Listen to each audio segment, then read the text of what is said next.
இன்னைக்கு நான் ரவா உப்புமா செய்ய போகிறேன். வாங்க எப்படி செய்யலான்னு பார்க்கலாம். கடாயில் எண்ணெய் ஊற்றிட்டு கடுகு, உளுந்தம்பருப்பு, கடலப்பருப்பு, முந்திரி பருப்பு ஆட் பண்ணிக்கணும். அதோட வெங்காயம், பச்சை மிளகா, இஞ்சி, கறிவேப்பிலை ஆட் பண்ணிவிட்டு நல்லா வதக்கிக்கணும்.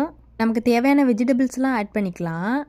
நான் பீன்ஸு, கேரட்டு, பச்சை பட்டாணி ஆட் பண்ணியிருக்கேன். இதோட தக்காளி, உப்பு, மஞ்சள் தூள் இதெல்லாம் சேர்த்து நல்லா வதக்கிக்கணும். நமக்கு தேவையான அளவு தண்ணி ஆட் பண்ணிவிட்டு நல்லா கொதிக்க விடணும். தண்ணி கொதிச்சோடனே ரவாவை ஆட் பண்ணிக்கணும். அடுப்பை லோ ஃப்ளேமில் வச்சுட்டு நல்லா கிளறி விடணும். 3 மினிட்ஸ்லேயே ரவா நல்லா வெந்துடும். அது கூட கீ ஆட் பண்ணிக்கணும். லாஸ்ட்டாக கொத்தமல்லி தூவி இறக்குனா டேஸ்டான ரவா உப்புமா ரெடி. தலை தொடும் மழையே, சிவி தொடும் இசையே, இதழ் தொடும் சுவையே, இனிப்பாயே, வெயில் தொடும் திசையே, விரல் தொடும் கணையே.